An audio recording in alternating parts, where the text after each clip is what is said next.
برادری عزیز بزرگان، چی صورت داری، یعنی چی چهره داری، چی رنگی هستی، باید در صورت چهره خودت راضی باشی. و چی خاطر؟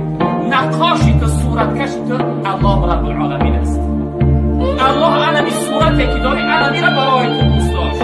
و فی ای صورت ما شاء رکبک، و بهترین صورت یعنی دوست داشته ترین صورتی که الله از تو دوست می داشت، همون صورت را نقش بندی کرد.